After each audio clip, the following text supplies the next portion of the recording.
ओम शांति। 4/1/2023 के ईश्वरीय महावाक्य हैं। आज की साकार मुरली का सार। मीठे बाबा ने कहा, मीठे बच्चे, तुम मोती चुगने वाले हंस हो। तुम्हारी है हंस मंडली। तुम लकी सितारे हो, क्योंकि स्वयं ज्ञान सूर्य बाप तुम्हें सम्मुख पढ़ा रहे हैं। प्रश्न है, बाप ने सभी बच्चों को कौन सी रोशनी दी है जिससे पुरुषार्थ तीव्र हो गया? उत्तर, बाप ने रोशनी दी बच्चे। अब इस ड्रामा की अंत है। तुम्हें नई दुनिया में चलना है। ऐसे नहीं जो मिलना होगा वह मिलेगा। पुरुषार्थ है फर्स्ट। पवित्र बनकर औरों को पवित्र बनाना यह बहुत बड़ी सेवा है। यह रोशनी आते ही तुम बच्चों का पुरुषार्थ तीव्र हो गया। गीत है तू प्यार का सागर है। ओम शांति। बच्चे जानते हैं कि प्यार का सागर, शांति का सागर, आनंद का सागर बेहद का बाप सम्मुख बैठ हमको शिक्षा दे रहे हैं। कितने लकी सितारे हैं जिनको सम्मुख ज्ञान सूर्य बाप पढ़ा रहे हैं। अब जो बगुला मंडली थी वो हंस मंडली बन गई है। मोती चुगने लग गए हैं। यह भाई बहन सब हैं। हंस, इनको हंस मंडली भी कहा जाता है। कल्प पहले वाले ही इस समय इस जन्म में एक दो को पहचानते हैं। रूहानी पारलौकिक माँ बाप और भाई बहन आपस में एक दो को पहचानते हैं। याद है कि 5000 वर्ष पहले भी हम आपस में इसी नाम रूप से मिले थे। जो भी बिछड़े हैं इस अंतिम जन्म में जरूर उनसे हम मिलेंगे कल्प पहले जिनसे मिले थे, क्योंकि बाबा कहते हैं वो बच्चे सभी बिछड़े हैं तो सभी इकट्ठे हो जरूर मिलेंगे। जितना जिसका ड्रामा होगा पार्ट में उतने समय के लिए तो जरूर बाबा मिलाएगा। बाबा कहते हैं यह तुम अभी कह सकते हो, फिर कभी भी कोई जन्म में ऐसे कह नहीं सकेंगे, क्योंकि यह ज्ञान तो हमें संगम पर मिले तभी हम समझें सब भी चीजों का, बातों का बुद्धि में रहे। जो भी ब्रह्म कुमार कुमारियां बनते हैं वही एक दो को पहचानेंगे। बाबा आप भी वही हो, हम आपके बच्चे भी वही हैं। हम भाई बहन फिर से अपने बाप से वर्षा लेते हैं। अभी बाप और बच्चे सम्मुख बैठे हैं, फिर यह नाम रूप आदि सब बदल जाएगा। सतयुग में लक्ष्मी नारायण ऐसे थोड़े ही कहेंगे कि हम वही कल्प पहले वाले लक्ष्मी नारायण हैं। वह प्रजा थोड़ी ही कहेगी कि यह वही कल्प पहले वाले लक्ष्मी नारायण है। नहीं, यह सिर्फ इस समय तुम बच्चे ही जानते हो। इस समय तुम बहुत कुछ जान जाते हो। पहले तो तुम कुछ नहीं जानते थे। मैं ही कल्प के संगम युगे आकर अपनी पहचान देता हूँ। यह सिर्फ बेहद का बाप ही कह सकते हैं। नई दुनिया की स्थापना हो रही है।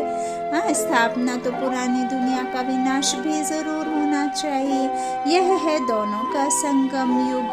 यह बहुत कल्याणकारी युग है।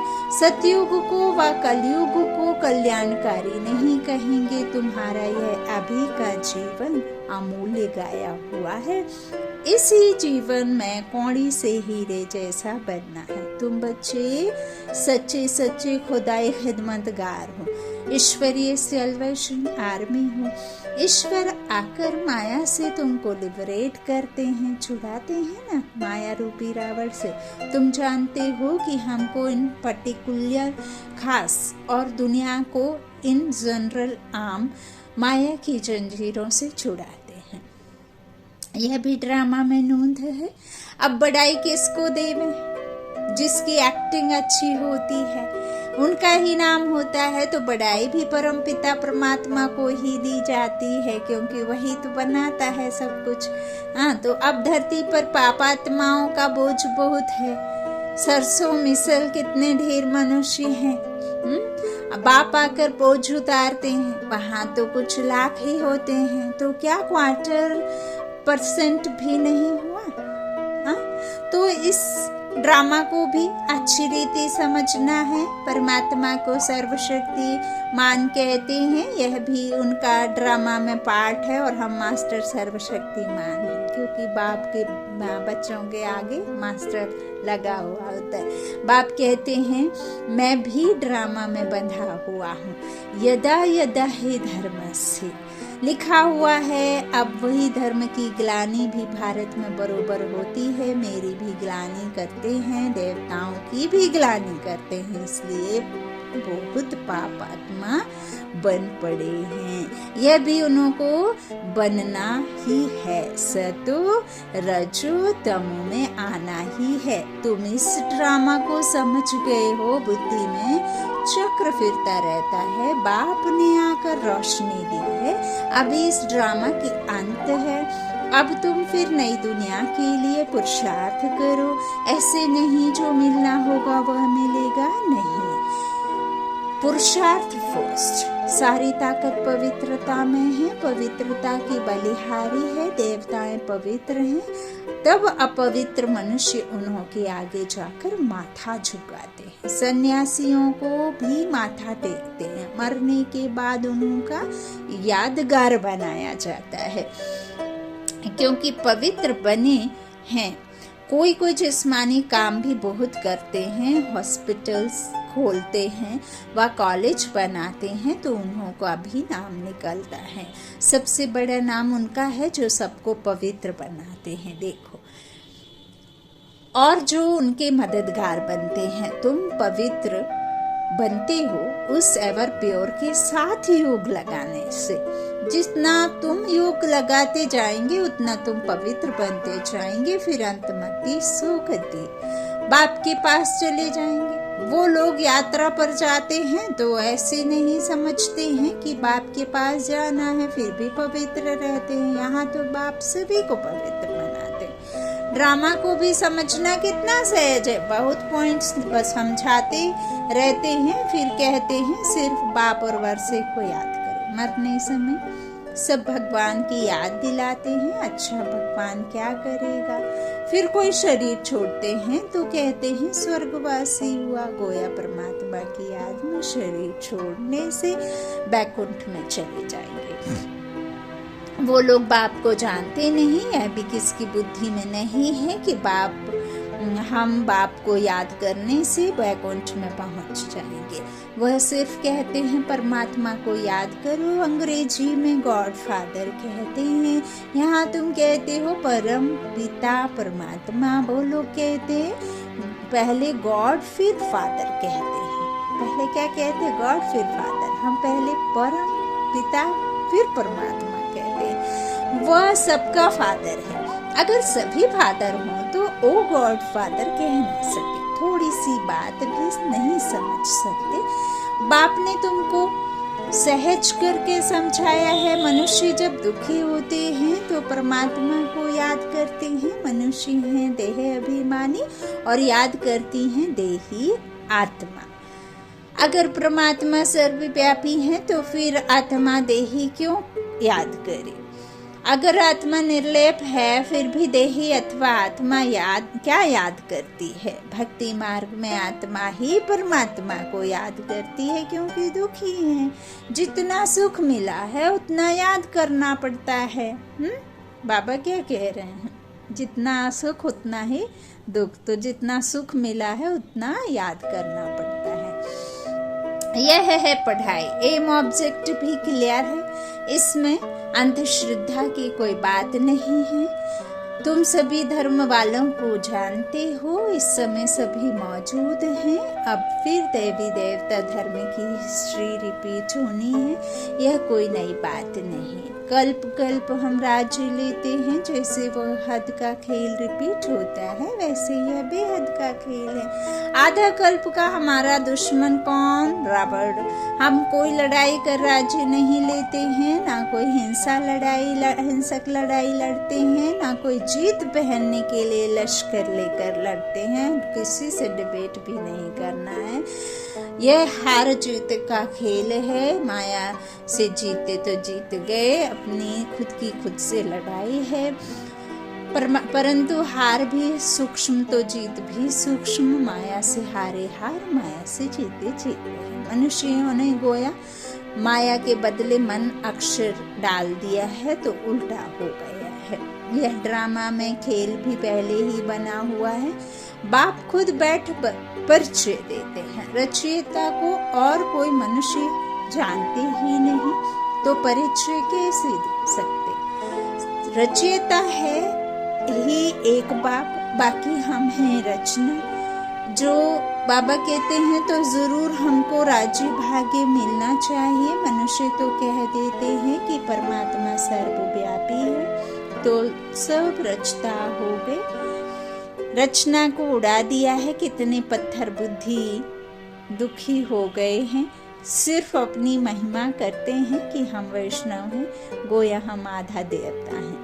समझते हैं देवता वैष्णव थे।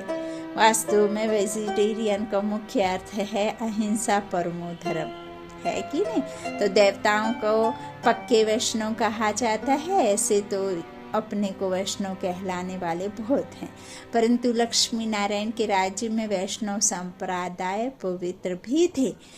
अब उस वैष्णव संप्रदाय की राज्य कहाँ है। अब तुम ब्राह्मण बने हो, तुम ब्रह्म कुमार कुमारियां हो, तो जरूर ब्रह्मा भी होगा। तब तो नाम रखा हुआ है शिववंशी प्रजापिता ब्रह्मा की औलाद। गाया भी जाता है कि शिव बाबा आया था, उसने ब्राह्मण संप्रदाय रची, जो ब्राह्मण फिर देवता बने। अब तुम शूद्र से ब्राह्मण बने हो, तब ब्रह्म कुमार कुमारी कहलाते हो। विराट रूप के चित्र पर भी समझाना अच्छा है। विष्णु का ही विराट रूप दिखाया है। विष्णु और उसकी राजधानी संतान ही विराट चक्र में आते हैं। यह सब बाबा के विचार चलते हैं। तुम भी विचार सागर मंथन की प्रैक्टिस करेंगे तो रात्रि को नींद नहीं आएगी। यही चिंतन चलता रहेगा। सुबह को उठ धंधे आदि में लग जाएंगे। कहते हैं सुबह का साईं तुम भी किसको बैठ समझाएंगे तो कहेंगे ओहो, यह तो हमको मनुष्य से देवता बैगर से प्रिंस बनाने आए हैं। पहले अलौकिक सेवा करनी चाहिए, स्थूल सर्विस बाद में शौक चाहिए। खास माताएं बहुत अच्छी रीति सर्विस कर सकती हैं। माताओं को कोई धिकारेंगे नहीं। सब्जी वाले, अनाज वाले, नौकर और नौकर आदि सबको समझाना है। कोई रह ना जाए जो लहना देवें। सर्विस में दिल की सच्चाई चाहिए। बाप से पूरा योग चाहिए, तब धारणा हो सके। बखर माना सामग्री भरकर फिर पोर्ट पर स्टीमर डिलीवरी करने जाएं। उनको फिर घर में सुख नहीं आएगा, भागता रहेगा। यह चित्र भी बहुत मदद देते हैं। कितना साफ है। शिव बाबा ब्रह्मा द्वारा विष्णुपुरी की स्थापना करा रहे हैं, है ना। यह है रुद्र ज्ञान यज्ञ, कृष्ण ज्ञान यज्ञ नहीं। इस रुद्र ज्ञान यज्ञ से विनाश ज्वाला प्रज्वलित हुई है। श्री कृष्ण तो यज्ञ रच नहीं सकते। वह 84 जन्म लेंगे तो नाम रूप बदल जाएगा और कोई रूप में श्री कृष्ण हो ना सके। श्री कृष्ण का पाठ तो जब उसी रूप में आए ना, तब ही रिपीट करें। अच्छा, मीठे मीठे सिकी लाधे बच्चों प्रति माता पिता बाप दादा का याद प्यार और गुड मॉर्निंग। रूहानी बाप की रूहानी बच्चों को नमस्ते। हम रूहानी बच्चों की रूहानी माता पिता बाप दादा को याद प्यार और गुड मॉर्निंग। शुक्रिया बाबा, मीठे बाबा, प्यारे बाबा, सबका साथी सबका सहारा। धारणा के लिए मुख्य सार है। पहला बाबा ने कहा, सच्चे सच्चे सुखदायी खिदमतगार अथवा ईश्वरीय सेल्वेशन आर्मी बन सबको माया से लिबरेट करना है। इस जीवन में कौड़ी से हीरे जैसा बनना और बनाना है। दूसरा, जैसे बाबा विचार सागर मंथन करते हैं, इसे ज्ञान का विचार सागर मंथन करना है। कल्याणकारी बन अलौकिक सेवा में तत्पर रहना है। दिल की सच्चाई से सेवा करनी है। वरदान है, छोटी छोटी अवज्ञाओं के बोझ को समाप्त कर सदा समर्थ रहने वाले श्रेष्ठ चरित्रवान भव। जैसे अमृत वेले उठने की आज्ञा है तो उठकर बैठ जाते हैं, लेकिन विधि से सिद्धि को प्राप्त नहीं करते। स्वीट साइलेंस के साथ निद्रा की साइलेंस मिक्स हो जाती है। दूसरा, बाप की आज्ञा है किसी भी आत्मा को ना दुख दो ना दुख लो। इसमें दुख देते नहीं हैं लेकिन ले लेते हैं। तीसरा, क्रोध नहीं करते लेकिन रौब में आ जाते हैं। ऐसी छोटी छोटी अवज्ञा मन को भारी कर देती हैं। अब इन्हें समाप्त कर आज्ञाकारी चरित्र का चित्र बनाओ, तब कहेंगे सदा समर्थ चरित्रवान आत्मा। स्लोगन, सम्मान मांगने की बजाय सबको सम्मान दो तो सबका सम्मान मिलता जाएगा, सब मिलता रहेगा। सम्मान मांगने की बजाय सबको सम्मान दो तो सबका सम्मान मिलता रहेगा। अच्छा, ओम शांति। शुक्रिया बाप दादा, शुक्रिया आप सभी भाई बहनों के स्नेह का, प्यार का। Om Shanti, good night.